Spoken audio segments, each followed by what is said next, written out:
को आसानी से चबा लेते हैं। सवाना में लाइफ और डेथ के साइकिल को पूरा करने के लिए दोनों ही स्पीशीज को अपनी बड़ी फैमिलीज का पेट भरना होता है और बाकी एनिमल्स इनके बचे खुचे खाने पर पलते हैं। ये स्पेशलाइज्ड स्कैवेंजर्स जो आपको कभी-कभी सरप्राइज भी करते हैं, दरअसल लायंस और हाइनास की मेहनत पर ही जिंदा रहते हैं।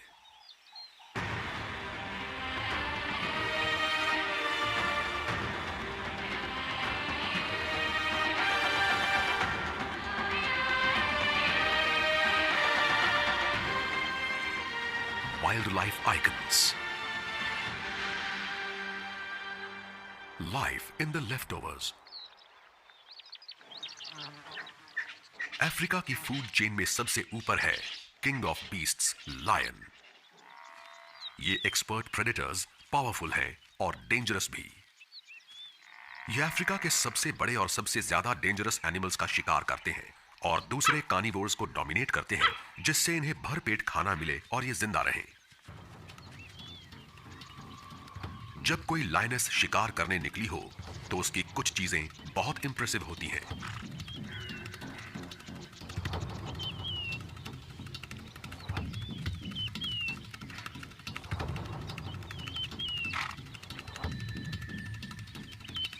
ये अपने टारगेट का छिपकर पीछा करती है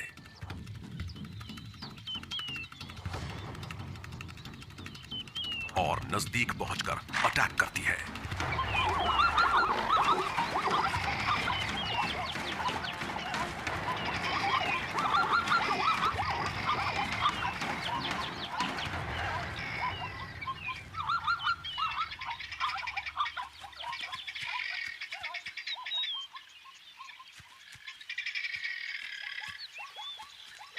ग्रुप के दूसरे मेंबर के पहुंच जाने का मतलब है ज़ीब्रा की मौत।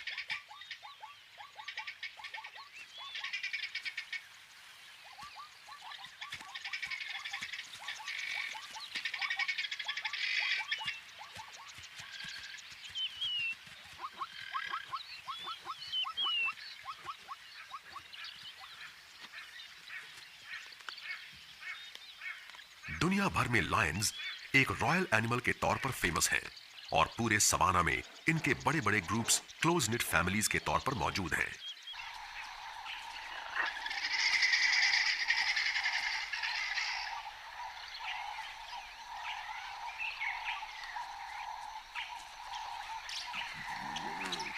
लायन को इज्जत दी जाती है, लेकिन हाइनास का मजाक उड़ाया जाता है। इन ऑपर्चुनिस्ट एक्सपर्ट एनिमल्स को अफ्रीकन जंगल का जोकर कहा जाता है।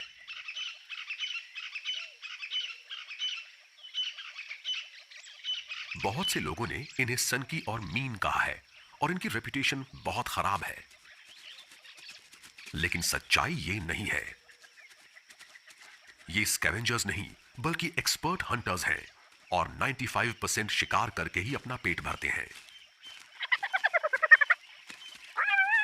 लायंस की तरह ही हाइनास भी सोशल और बहुत ज्यादा ऑर्गेनाइज्ड ग्रुप्स में रहते हैं, लेकिन इनमें मौके का फायदा उठाने की जो क्वालिटी है वो दूसरे एनिमल्स में नहीं है और यही क्वालिटी इन्हें स्पेशल बनाती है।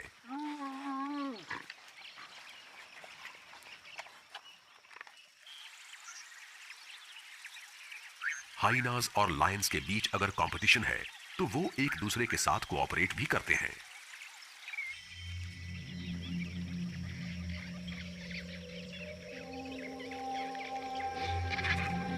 इनके शिकार बने ये एनिमल्स न सिर्फ ग्रुप का पेट भरते हैं, बल्कि दूसरे छोटे बड़े बाकी एनिमल्स की लाइफ भी इन्हीं पर टिकी होती है। इन स्कैवेंजर्स की लाइफ दो एक्सपर्ट प्रेडेटर्स पर ही पूरी तरह से डिपेंड करती है और ये बचा खुचा खाकर ही अपना पेट भरते हैं।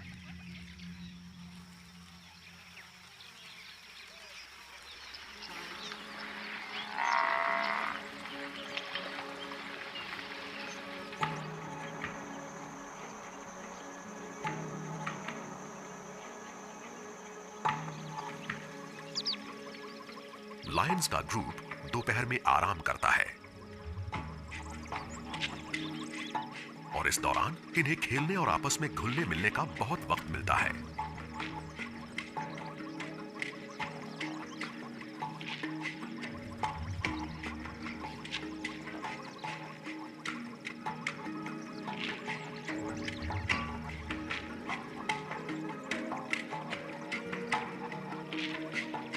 बड़ों की निगरानी में ग्रुप के बच्चों का बचपन अच्छा बीतता है। ये जब तक करीब 16 महीने के नहीं हो जाते, इन्हें अपनी सेफ्टी और खाने की फिक्र करने की कोई जरूरत नहीं पड़ती।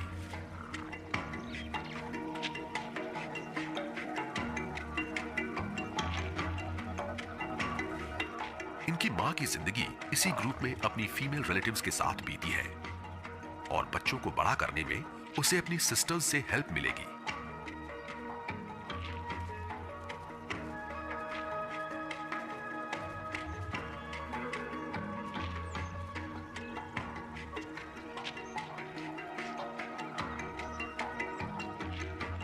कम उम्र के बच्चों को बड़ा करने की रिस्पॉन्सिबिलिटी ग्रुप की सभी लायनेसेस की होती है और ये एक दूसरे के बच्चों को दूध पिलाकर इसे पूरा करती है।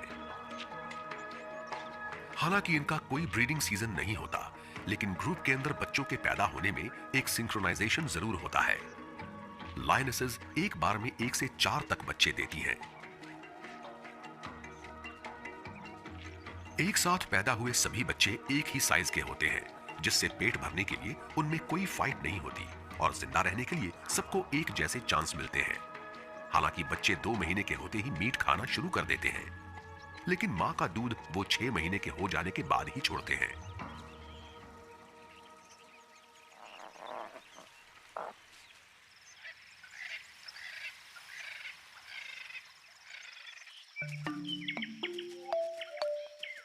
स्पॉटेड हाइना के बच्चों की लाइफ बहुत अलग होती है। ये फीमेल ऐसे ग्रुप में रहती है जहां फीमेल्स की रैंक्स मेल से ऊपर है। बच्चे की मां का वेट लगभग 70 किलोग्राम्स है और ये किसी भी मेल से 10 किलोग्राम्स तक ज्यादा है।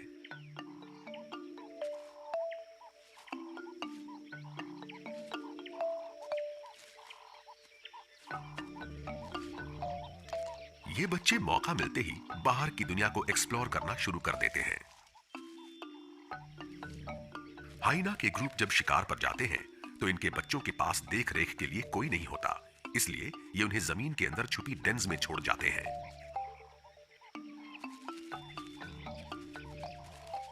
जन्म के वक्त ही बच्चों के वेल डेवलप्ड दांत हैं, लेकिन अभी ये बच्चा सिर्फ मां के दूध पर है और 9 महीने का होने तक ऐसे ही रहेगा। ये बहुत असरदार फॉर्मूला है। सभी टेरेस्ट्रियल कार्निवोर्स में हाइना के दूध में सबसे ज्यादा प्रोटीन होता है। लेकिन लायन प्राइड से उलट हाइनास को अपने बच्चों को दूध पिलाने या उन्हें बड़ा करने में ग्रुप की मदद नहीं मिलती। बच्चे सिंक्रोनाइज्ड ब्रीडिंग में पैदा नहीं होते, इसलिए हाइना के ग्रुप्स में अलग अलग एज के बच्चे होते हैं और इसीलिए एक बच्चे के कई कजन्स होते हैं जो उससे एज में बड़े होते हैं। इन यंग हाइनास की पूरी स्किन पर अब स्पॉट्स उभर आए हैं, बस पैरों की स्किन काली है और अब ये इतने बड़े हैं कि खाना ढूंढने ग्रुप के साथ जा सकते हैं। फीमेल्स पूरी लाइफ एक ही ग्रुप में रहती हैं, लेकिन मेल्स को 1 या 2 साल में ब्रीडिंग करने लायक होने पर ग्रुप छोड़ना पड़ेगा और मेटिंग करने के लिए पार्टनर को ढूंढने दूसरे ग्रुप्स के पास जाना होगा।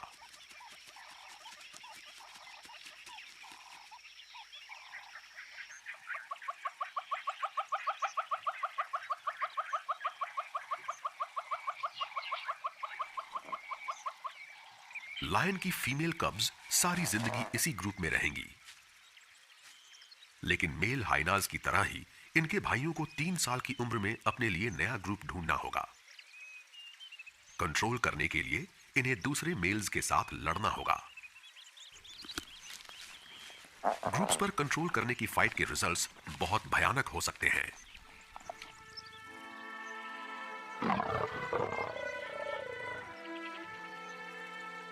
फीमेल्स मेटिंग के लिए तैयार हों, इसके लिए बाहर से आए मेल्स ग्रुप के बच्चों को मार डालेंगे। अगर फीमेल्स लड़ाई जीतने में ग्रुप के मेल्स की मदद करती हैं और दूसरे मेल को हावी नहीं होने देती, तभी बच्चे जिंदा बच सकते हैं। लायन के बच्चों के लिए सबसे बड़ा खतरा वो बड़े मेल्स हैं जो उनके ग्रुप को अपनी पावर से कंट्रोल कर लेते हैं।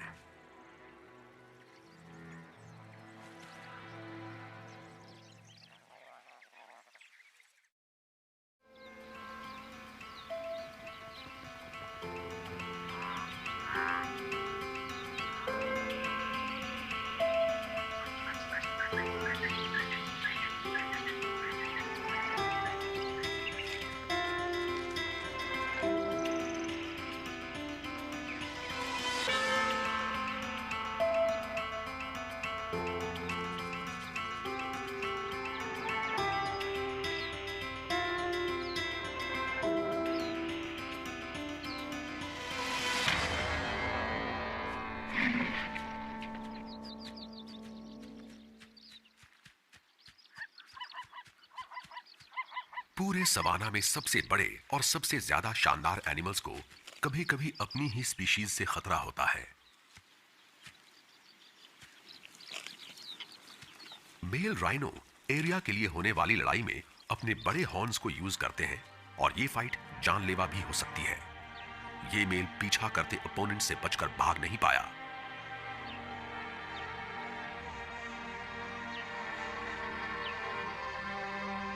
स्किन पर लगे निशान बता रहे हैं कि इस पर सींगों से बार बार अटैक हुआ है और आखिर में एक बहुत ही जोरदार अटैक ने इसके फोरलेग की स्किन को चीर दिया।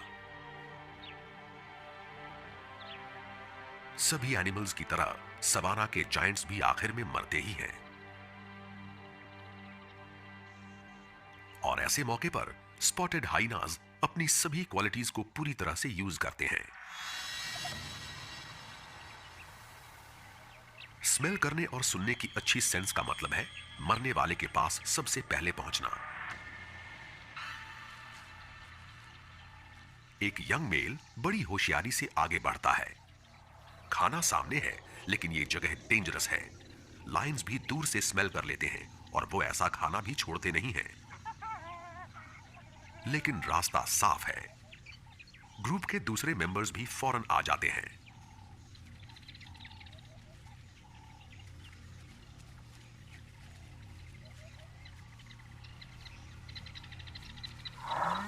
दो फीमेल्स ने कॉन्फिडेंस और खुशी में अपनी टेल्स को ऊपर उठा रखा है और ये राइनो की थिक स्किन के अंदर जल्दी से अपना मुंह घुसा लेती हैं।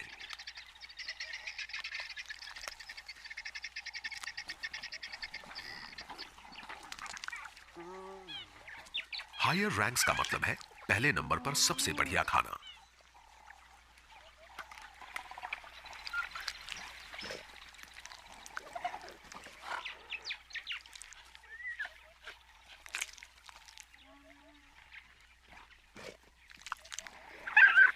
यंग मेल अपनी बारी का वेट करते हुए इधर उधर बिखरे टुकड़ों को खाते रहते हैं।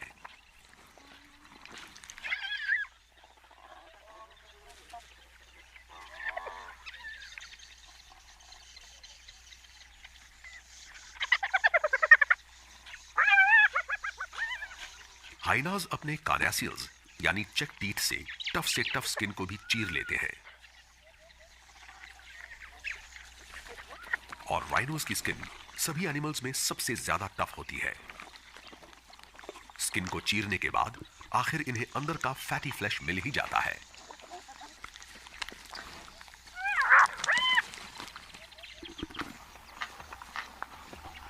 ऐसा नहीं है कि हाइनास की मेहनत पर किसी की नजर नहीं जाती।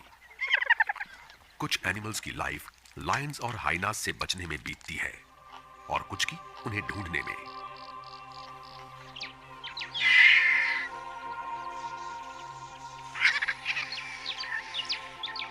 शिकार तक पहुंचने की उम्मीद में वल्चर्स हाइनास का पीछा करते हैं, लेकिन उन्हें अपनी टर्न का इंतजार तो करना ही होगा।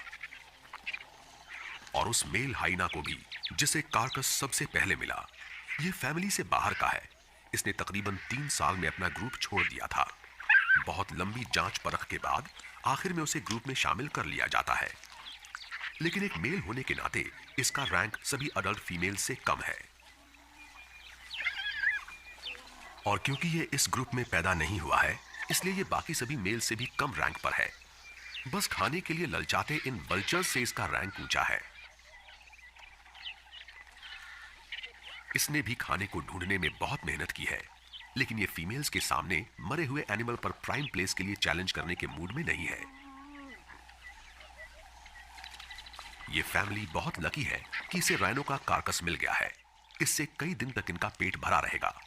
1 टन से ज्यादा वेट वाला ये जायंट हर्बीवोर सवाना के सबसे बड़े और सबसे ताकतवर एनिमल्स के उस ग्रुप का मेंबर है जिसे शिकार बन जाने का कोई खतरा नहीं होता।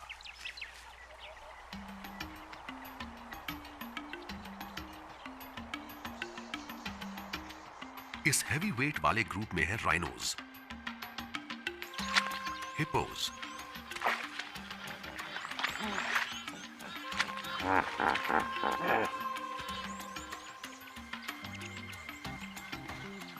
और सबसे बड़े लैंड एनिमल्स अफ्रीकन एलिफेंट्स।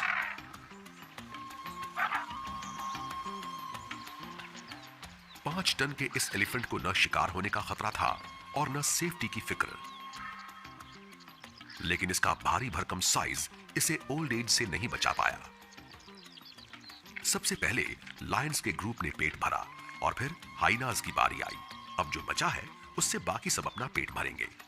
एक ब्लैक बैक जैकल इस साइज के कार्कस के पास तभी आता है जब लायंस और हाइनास उसकी चीर फाड़ कर चुके होते हैं। हालांकि जैकल्स खुद अपने लिए शिकार करते हैं, लेकिन तैयार खाने का फायदा उठाने से कभी नहीं चूकते। और यहां तो उन्हें फ्री का खाना मिल ही रहा है। जैकल्स एक ही फीमेल के साथ ब्रीडिंग पेयर्स बनाते हैं और इनका सोशल स्ट्रक्चर बहुत कॉम्प्लिकेटेड नहीं होता, लेकिन जहां खाना मिलता है वहां इनकी भीड़ इकट्ठा हो जाती है। एलिफेंट का कार्कस सूख गया है, लेकिन अभी भी इसमें इंपॉर्टेंट न्यूट्रिएंट्स हैं। हालांकि एलिफेंट की इस भारी भरकम बॉडी ने इसे शिकार नहीं बनने दिया, लेकिन 1 टन से कम वेट वाले हर एनिमल को सवाना के शिकारियों का खतरा हमेशा रहता है, और लायन से ज्यादा डेंजरस हंटर और कोई नहीं है।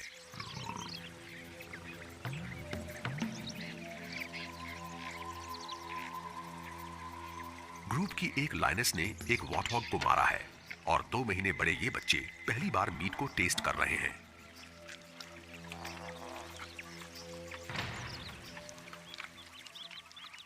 लायंस का छोड़ा हुआ खाना 2 तरह का होता है, एक जिसका ये खुद शिकार करते हैं जैसे कि ये वॉटहॉग, और दूसरा मिले हुए कार्कसेस जैसे कि ये एलिफेंट।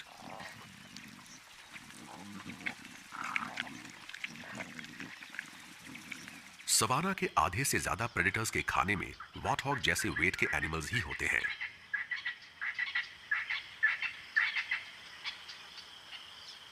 लायंस छोटे मोटे स्नैक्स के लिए इनका शिकार कर सकते हैं, लेकिन इनके पास इस बफलो जैसे बड़े एनिमल पर ताकत और तालमेल के साथ अटैक करने की एबिलिटी होती है।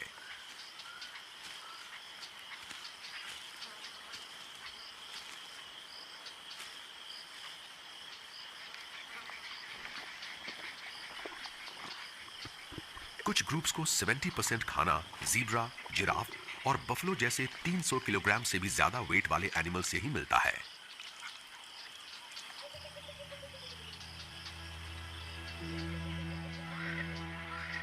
फीमेल्स के मुकाबले भारी भरकम मेल्स स्लो होते हैं और अक्सर फुर्तीले एनिमल्स के शिकार में शामिल नहीं होते। ये लेजी एनिमल फ्री में अपना पेट भरते हैं।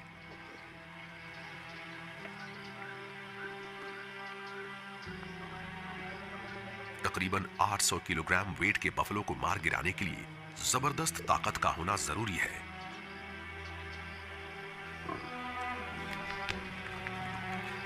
सवाना में जितने बफलो मरते हैं उनमें से ज्यादातर का शिकार मेल लायंस ही करते हैं।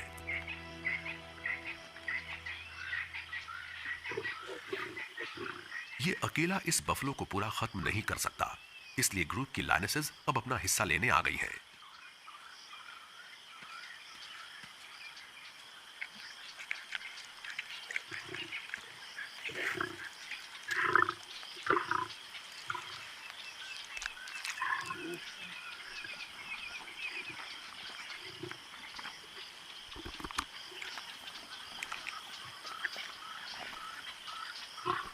एक फैमिली एक इम्पाला को एक ही बार में साफ कर सकती है, लेकिन एक बड़े बफलो को खत्म करने में टाइम लगता है।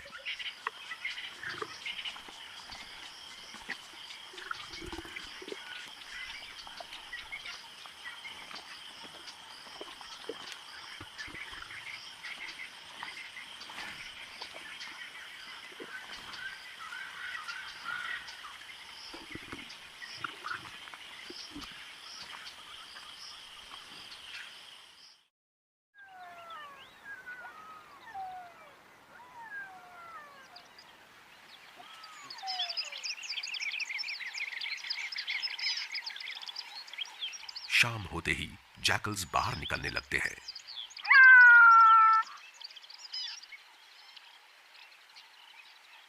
मेल और फीमेल खाना खाने अलग अलग जाते हैं, लेकिन हॉन्टिंग कॉल्स से एक दूसरे का पता लेते रहते हैं। इन्हें पता है कि लायंस को रात में शिकार करने का बहुत फायदा मिलता है और अंधेरा होते ही इन्हें पेट भरने के लिए शिकार बने एनिमल्स मिल सकते हैं।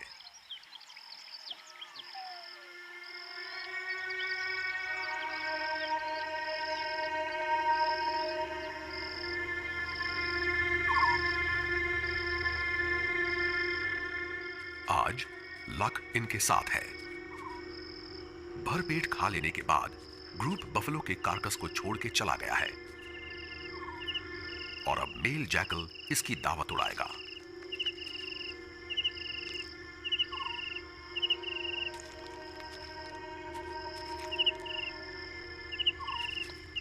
और ये अकेला नहीं है, ये बाद में आने वाले को पहचानता नहीं है। ये तो एक पड़ोसी है। उसने कम से कम 1 किलोमीटर दूर से कार्कस को स्मेल कर लिया और उसी को सूंघते सूंघते यहां तक आ गया। कार्कस इतना बड़ा है, फिर भी पहले वाला मेल शेयर करने के मूड में नहीं है। एक जैकल जितना खाना खा सकता है, यहां उससे कहीं ज्यादा है। लेकिन अफ्रीकन सवाना में किसी चीज का कोई भरोसा नहीं, इसलिए इन्हें हर अपॉर्चुनिटी का फायदा उठाना है। पेट भर जाने के बाद ये मीट के पीसेस को अगली बार खाने के लिए छुपा देगा, लेकिन इसे फुर्ती दिखानी होगी। कार्कस पर जिसका हक है वो ग्रुप को आवाज दे के बुला रहा है। ये बहादुरी दिखाने का वक्त नहीं है।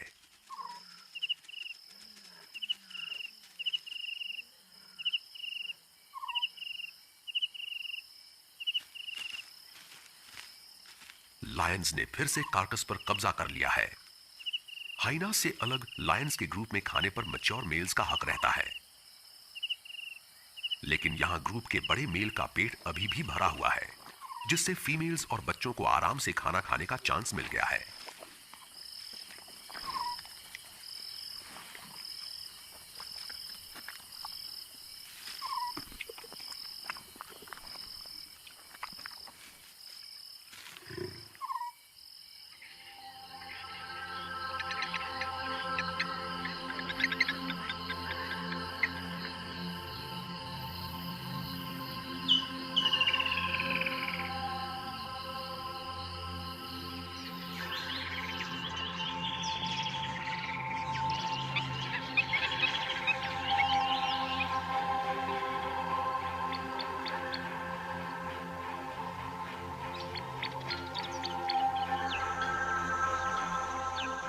अंधेरे का फायदा उठाकर प्रेडेटर्स ने जो ट्रिक्स चली, सुबह होते ही वो सब सामने आ गई।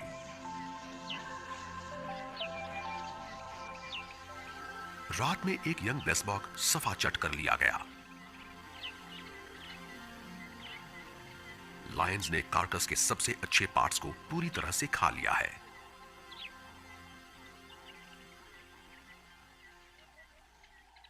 लेकिन जो बचा है वो भी बुरा नहीं है,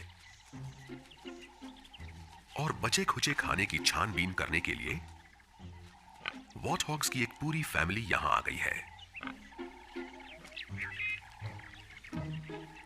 सिर्फ वॉटहॉग्स ही ऐसे पिग्स हैं जो सवाना या ग्रासलैंड्स में ग्रास और रूट्स को खाते हैं, लेकिन ये कभी कभी कार्कस के बचे खुचे टुकड़ों को भी अपने खाने में शामिल कर लेते हैं। पिगलेट्स भूखे कम और हैरान ज्यादा हैं, और ये फौरन ही अपने फेवरेट खाने की तरफ लौट जाते हैं।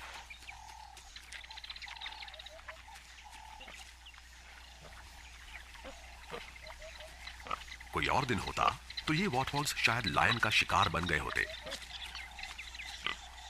लेकिन आज इन्हें लाइफ को स्कैवेंजर्स की तरह से देखने का चांस मिल गया।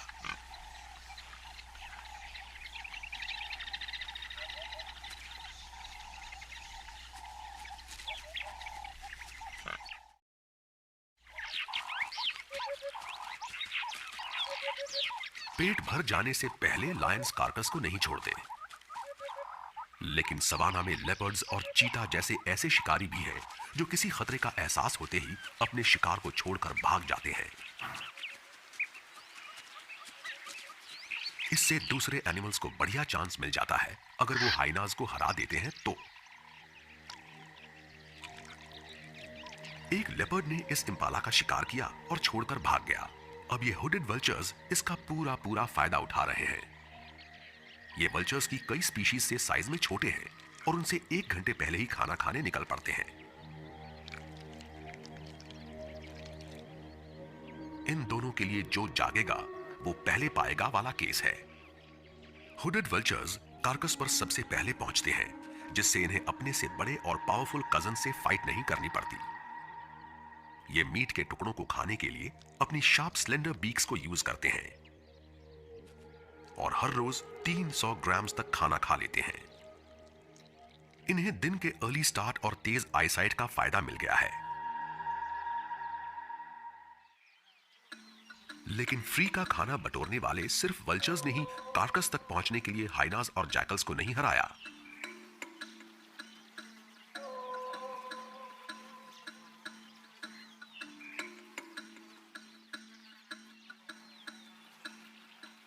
झाड़ियों के नीचे से एक पूरी आर्मी फ्रेश वाटर बग्स वाले कार्कस का फायदा उठाने निकल आती है। डंग बीटल्स डंग बॉल्स बनाने के लिए फेमस हैं और ये उन्हें मिट्टी में सही जगह दबाने के लिए लुढ़का कर ले जाते हैं। लेकिन ये कार्कस पर भी सबसे पहले पहुंचते हैं, जहां ये उन वाटर बग्स को खाते हैं जिन्होंने एनिमल के स्टमक पार्ट्स को डाइजेस्ट कर लिया है। अलग अलग साइज की कई स्पीशीज कार्कस को खाने आ गई है,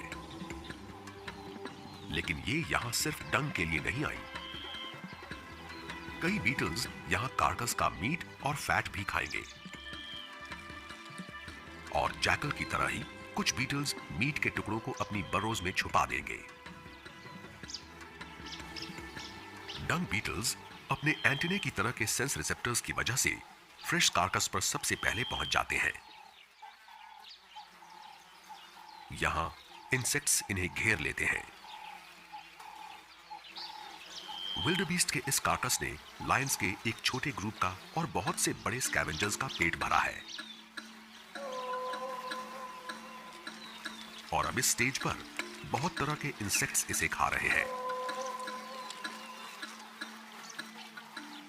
अब इस कार्कस में स्किन, हेयर और फ्लैश की पतली लेयर बची है और इंसेक्ट्स की आर्मी आखिरी पीस तक को खाने के लिए तैयार है।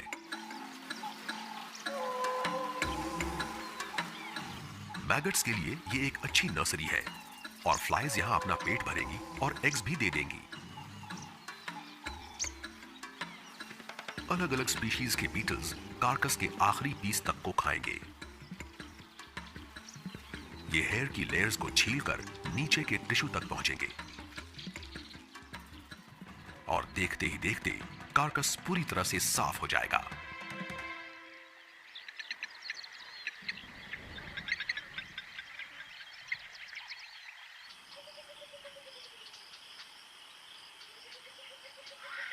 लायंस ने शिकार किया और उससे छोटे बड़े कितने सारे एनिमल्स के लिए खाने का इंतजाम हो गया। जैकल्स, वल्चर्स, वॉरहॉग्स और यहां तक कि बीटल्स तक का फायदा हुआ।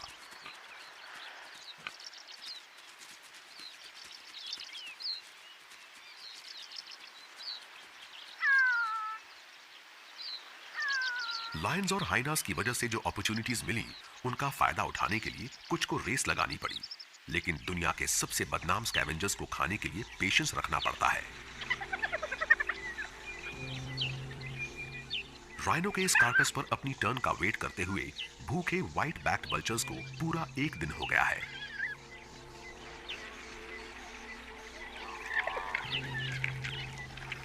एक स्पॉटेड हाइना एक बार में अपने वजन का 1/3 खाना खा सकता है, जिससे उसका पेट एक हफ्ते तक भरा रहेगा और इन्हें यहां से जाने की कोई जल्दी नहीं है।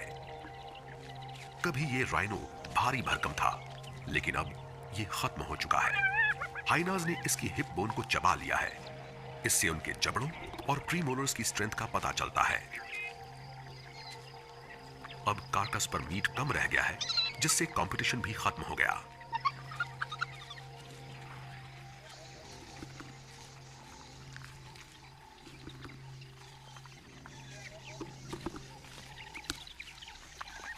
अल्फा फीमेल के आने से बाकी सब भाग गए। इसका फूला हुआ पेट बता रहा है कि इसने काफी खाना खा लिया है, लेकिन फिर भी ये और खा रही है। पेट भरे होने के बावजूद इसे खाना चाहिए। इससे पता चलता है कि ये बच्चे देने वाली है। ये जितना ज्यादा खाएगी, दूध उतना ही ज्यादा बनेगा और ये जल्दी जल्दी बच्चे पैदा करेगी। इस तरह ये अपने से कम रैंक्स वाली फीमेल से 5 टाइम्स ज्यादा बच्चों को बड़ा करेगी। लेकिन बच्चों का पेट भरने में इसे कोई हेल्प नहीं मिलेगी, इसलिए यह जरूरी है कि ये खाना खाने की हर अपॉर्चुनिटी का पूरा पूरा फायदा उठाए।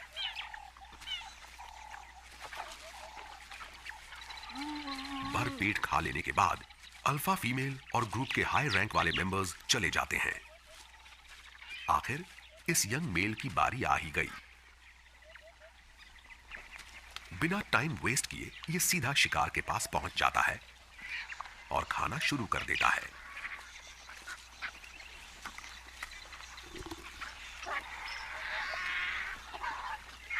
अब यहां सिर्फ एक हाइना है। ये देखकर वल्चर्स समझ जाते हैं कि उनका टर्न आ गया।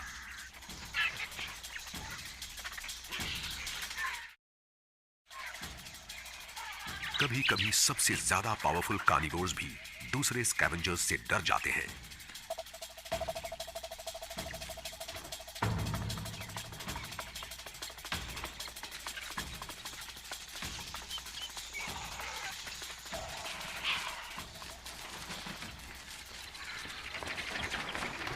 लेकिन भूख उन्हें वापस खींच लाती है। इसे अपना खाना ऐसे ही नहीं छोड़ना है। वल्चर्स के पास हाइनास की तरह के शार्प टीथ नहीं है, इसलिए वो राइनो की स्किन को चीर नहीं पाते, और इसका मतलब है कि इस मेल को कार्कस की ओपन साइड से ही खाना होगा।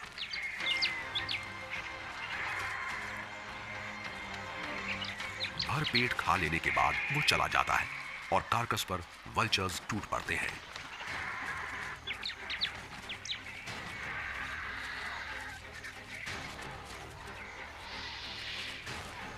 5.5 किलो भारी व्हाइट बैक वल्चर्स अपने वेट के 5वें हिस्से तक के मीट को 5 मिनट से भी कम टाइम में निगल सकते हैं। हाइनास और जैकल्स अपने लिए शिकार करते हैं, लेकिन वल्चर्स नहीं करते। इनका खाना कार्कस ही है। और ग्रीन नेक इमैच्योर वल्चर्स को यह सीखना पड़ेगा कि इस भारी भीड़ में अपना शेयर कैसे लें। लेकिन इन्हें चौकन्ना भी रहना होगा। कभी कभी खाना खाने की धुन में व्हाइट बैक वल्चर्स कार्कस के अंदर ही फंस जाते हैं और उनके साथी ही उन्हें जिंदा खाना शुरू कर देते हैं।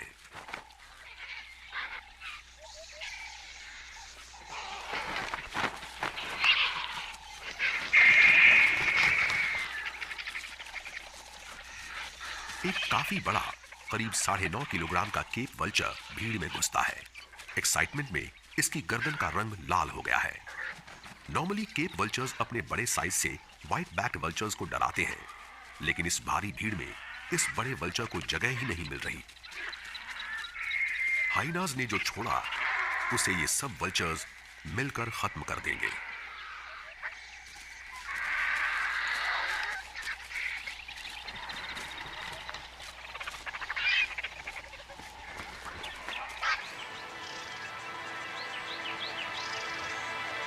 राइनो के कार्कस के खत्म हो जाने के बाद कई वल्चर्स अपने ट्राइड एंड टेस्टेड तरीके से खाना ढूंढेंगे और सवाना के 2 एक्सपर्ट कार्निवोर्स का पीछा करेंगे।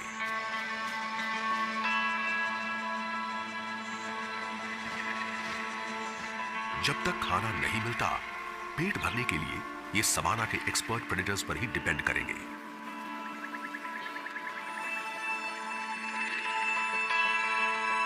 अफ्रीका की फूड चेन में लायंस और हाइनास के ग्रुप्स की जगह सबसे ऊपर है।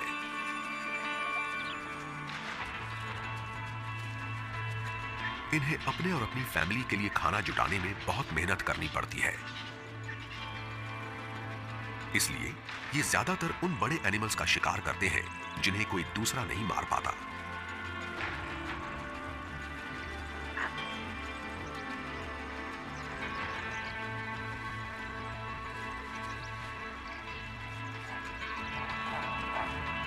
और इस तरह ये उन एनिमल्स को चांस देते हैं जो फूड चेन में ज्यादा अच्छी जगह पर नहीं है।